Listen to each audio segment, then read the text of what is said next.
This is my version of Samantha Markle's book, The Diary of Princess Pushy, Part 1.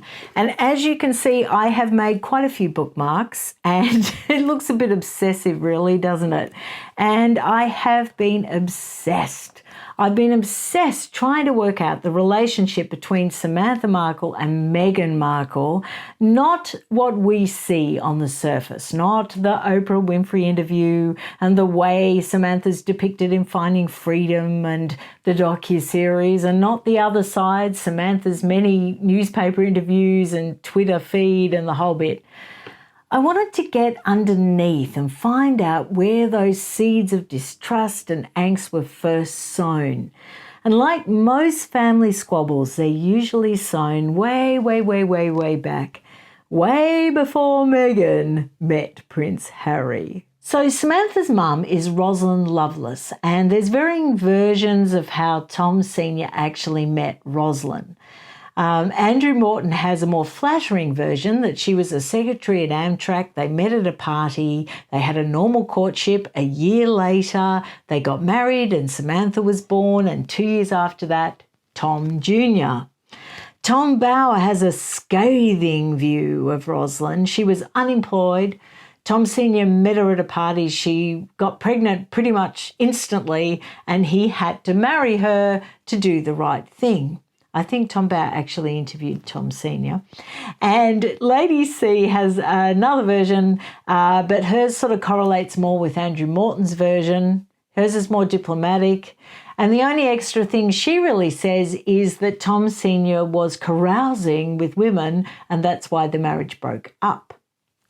Now, poor Samantha. When we're born, it's like a lottery. What sort of parents you go to get, isn't it? And Samantha did not win the lottery, which it seems strange to say that because Meghan and Samantha share a father.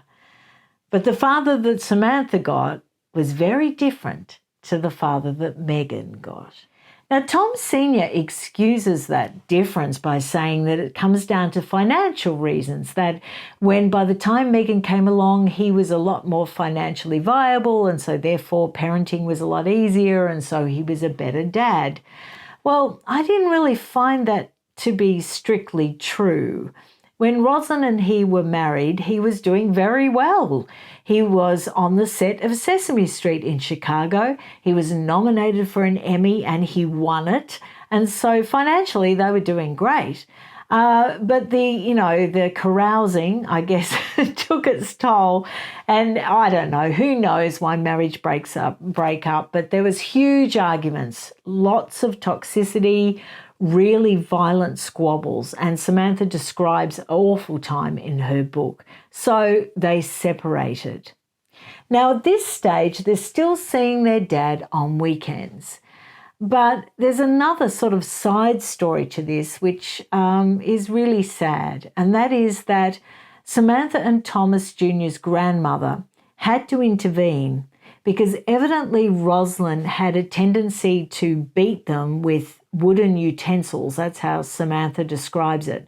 Now, her grandmother's from Tennessee and grew up with the switch, so the grandmother was used to corporal punishment, but this just went even too far for her.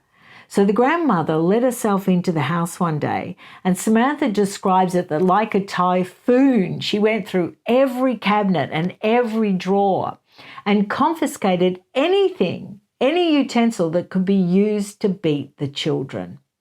So that's a step, that's the steps of a grandmother just really trying to protect her grandkids. Now, like I said, Tom Sr. is still there. They're still seeing him on weekends. But at this point, as soon as he wins the Emmy, he went off to Hollywood. Now, you might say, oh, well, that's fine. He was ambitious. He wanted to do the best thing for his kids, blah, blah, blah. But I'm afraid I can't couch it in those terms. The kids didn't see him for over 2 years. Now, who doesn't come back to visit their kids? Now, it's true at that time that, yes, financially he would have been worse off because he gave up a perfectly good job that he'd won an Emmy for in Chicago and went off to Hollywood to seek fame and fortune. And for a while, it took him a while to get established in Hollywood. And like I said, so little 10-year-old Samantha and little 8-year-old Tom Jr. Didn't get to see him for over 2 years. Anyway, moving on. You can see I am reeking with disapproval because I am. Anyway, Samantha, when she's about 13, goes out to live with her father in Hollywood. And she cried to him on the phone, and out of guilt, he agreed for her to come out. So that's good. She's over the moon because she just adores her father and she yearns for his attention and his love. I honestly think she still does. So she's over the moon to go out and live with her dad once more. Tom Jr. is back with his mum. He seems to get on with her okay. Now, it's not funny, but it's sort of interesting that Samantha is very damning of her mother about how promiscuous she is. Very, very damning. But when it comes to Daddy, she's a little more lenient. Now, there's a rather disturbing title on Chapter 7, and it's Auditioning Moms. I always want to say mums, but it's moms because it's USA. And like I said, she's damning about her mum, but evidently Tom Sr. was pretty busy as well. Listen to this. Since my dad had a very eclectic taste in women, I was exposed to a wide variety of cultures and cuisine. Well, that's nice. One of my favourite girlfriends of his was a lovely woman from Thailand, so that's nice. And the fact she mentioned the cuisine, you know, she obviously enjoyed the great Thai food. The audition for our potential stepmom, always took place in the kitchen. I had heard that in Hollywood there was something known as the casting couch, but in our house it was the casting stove. Oh, yuck. Oh, no. If it had been me walking into that, no way. Anyway, that's what Doria walked into. And hence the relationship with Doria and Tom Sr. started. Now, when that happened, Samantha was 15, and by the time Meghan was born, she was turning 17. Now, in Tom Bower's book, again, I found a boo-boo because he says that Samantha was actually 13 after Meghan was born. Now, I think that may have sparked all the conspiracy theories about Meghan Markle being actually 4 years older than she says she is. But it is a mistake. She was turning 17 when Meghan was born. Now, I'm sort of going to skip over the rest because I really can't tell you much. It's not really specific how much contact they had with Meghan. I know they lived with her up to the age of 2. Then Doria and Meghan fled to Doria's mum's place because there was big arguments with Tom Sr. It was awful, toxic atmosphere. They didn't get on. They had to separate for the sake of everyone involved. And so Doria took Meghan off to her mum's. Now, at that point, Samantha and Tom Jr. actually got their own places. And Tom Sr. had his own place. And that was at that point that Samantha goes off to Lake Tahoe, has a week-long fling, ends up getting pregnant with Ashley. Ashley is the one in the docuseries. Now, I went over this in the last video, but the crux of it is Samantha comes back to LA with the baby. She has a marriage with the father of Ashley, and they have another child, Chris. Now, that marriage breaks up, and it is at that point where I feel so desperately sorry for Samantha because she had to give up custody of her children. Ashley was 2, Chris was 1, to the paternal grandparents. And Samantha describes in the book that she had to walk through fire, basically, to give up her children. And she says in her book that she did it for financial considerations and that she knew that her little kids would have a better life with their set-up paternal grandparents who did give them a wonderful life and in the end adopted them. Now, my thoughts, and this is just my subjective opinion, is that that was a real turning point for Samantha. I think that that was really devastating for her. It wasn't due to health reasons at that time. It was due to financial considerations. Now, why Didn't Tom Sr. step up at that point? He was living alone. Doria and he had separated. There is no reason, I don't feel, that he couldn't have offered more financial support or even given Samantha a home or paid for babysitters so she could keep her children. Because if he had been a support at that point, I think she would still have her children. And the kicker of it is he was spending good money on expensive private preschools for Meghan. Now, that isn't Meghan's fault. But can you see that the seeds of resentment could have really been born at that point? You've got Samantha having to give up her children, and then you've got her father, who's living alone, that you think could have stepped in, spending a lot of money on the preschool private education of her little sister. So, I mean, how couldn't that cause resentment? It just doesn't add up, does it? Now, we're going to skip now because I can't tell you a lot of anything really confidently beyond that point. But I can tell you with confidence that from 1999, when Meghan went off to Northwestern, till 2008, when she turned up at Samantha's graduation, I don't think that they had a face-to-face meeting. I can't see any evidence of it, and Samantha certainly doesn't give me evidence of it in her book. Now, don't forget, in the damning newspaper article that Samantha did on Meghan, she said she hadn't seen her since 2008 to 2016. So that's a 16-year period where I think they pretty much only met up at Samantha's graduation. But the court case isn't about that time frame. The court case is about the time where Meghan was growing up through middle school and high school. So I'm not talking out of turn, talking from 1999 on, because it's not addressing the period of time in dispute in the court case. Now, this is another kicker for poor Samantha, which was her graduation. She'd had her other daughter, Noelle, and that marriage broke up. She got married to the father of Noelle, but that marriage broke up. And so she really brought up Noelle on her own. She went back to school, and here she is, this marvelous moment where she's going to graduate in 2008. Now, remember, I've told you that other than some phone calls, she hasn't really had much to do with Meghan. And I can see that she would have wanted her dad to come to her graduation. And at that point, she wanted to be bathed in the love and admiration of the one man she wants to impress. And he brings Meghan along.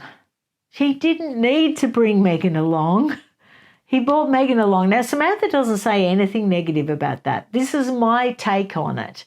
But I can imagine that it's like, oh my goodness me, because Meghan swans into the auditorium looking all dolled up and all eyes go on her. Don't forget, Samantha and her are not close. They have not had much to do with each other for the previous 9 years. And she swans into the graduation, completely steals Samantha's thunder. This is her big moment. And if you look at the photograph, actually, Samantha's sort of recoiling a bit away from her at the graduation. I don't blame her. I mean, she had her thunder totally stolen, and again, at the hands of Daddy. Now, something more important happened around that time. Around 2007, Samantha actually put Ashley in touch with Tom Sr. Ashley is a child she gave up at the age of 2 that's adopted by the paternal grandparents. Now, Samantha wanted Ashley to realise that there was more family than just her paternal grandparents, that there was a Markle side of the family. So she put her in touch with Tom Sr. Fine. Do you know what Tom Sr. did? He gave Meghan Ashley's contact details, and Meghan contacted Ashley. Now, I don't think that was Samantha's intention. I think she meant Ashley to have contact with her dad. I don't think she meant Ashley to have contact with Meghan for understandable reasons. They were not close. And don't forget, Samantha said that she wasn't close to Meghan. She said it in the newspaper article. So how awful, like she lost her child at 2 and now Megsy baby's making great sort of much of being close to Ashley. They went on holidays together. And I'm sure Samantha would have seen the photographs. And, you know, much is being made of this. And Samantha tries to warn Ashley off Meghan and starts to say, look, she's not who you think she is. You know, she's going to hurt you. She's going to ghost you. She's going to dump you. Be careful of your heart, you know. And although Ashley and Samantha had been getting on, as you can see in the docuseries, Ashley had no time for Samantha. She said, oh, Samantha was bad-mouthing Meghan and it was just too toxic and, you know, there was no need for it. But I can see the other side. I can see that she's saying, no, stay away from my child. And then to make it worse, Tom Sr. ends up going to Meghan's marriage to Trevor with Ashley. And even though, yes, Samantha was invited and Tom Jr. was invited, I think that was contrived. I'm sure that Meghan knew that Samantha and Tom Jr. wouldn't be able to afford to go. And Samantha particularly, it seems so cruel because she was confined to her electric wheelchair at that point. So how could she go to a beach wedding? Now again, I'm sorry to be so damning on Tom Sr., but I can just see all these moments where he could have stepped in and made life easier for Samantha. And he just never did. And at that point, okay, could he have paid for her to go to the wedding? Could he have ensured that she was cared for? Could he have ensured that, you know, she could attend the wedding and have the suitable care and maybe reconnect with Ashley? Could he have facilitated that? Could he have spoken to Meghan and said, look, pull your horns in a bit, love. Like, stop taking over Ashley. You're destroying any hope that Samantha has of reconnecting with her daughter.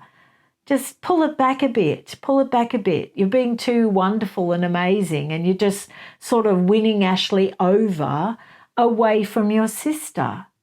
I just think that's a parent's role, to determine the dynamic of what's happening. And I think he could have seen that Samantha was being damaged by all of what was going on and stepped up and stood up for her. Now, bear in mind that through all these difficulties that Samantha has had, he was not retired. He did not retire until 2011, the year of the wedding. That was the year he retired. So through Samantha's most difficult times, through her MS diagnosis being confirmed, through having to give up her children, through all those times, he was working and earning really, really good money. And I just can't see why he didn't give his first daughter more support. Now, I've found that a lot of authors and a lot of prominent YouTubers really spin the tale of the excuses for Tom Sr. and they really paint a lovely picture, and Samantha paints a lovely picture. She's sticking up for him, putting him in a grand light constantly all through her book. And like I said, my opinion is just that. It's just my opinion, but it's what I get from everything I've read. And my doubts were aroused from that first 2-year point where he basically abandoned them. And Meghan never had to have that sort of thing from her father. So I can see that Samantha would be looking at the rather charmed life that Meghan had with her father, and she's saying, she's raging inside and in the end raging to newspapers, why aren't you grateful? Why aren't you grateful for everything he gave you? Because that is what she always wanted.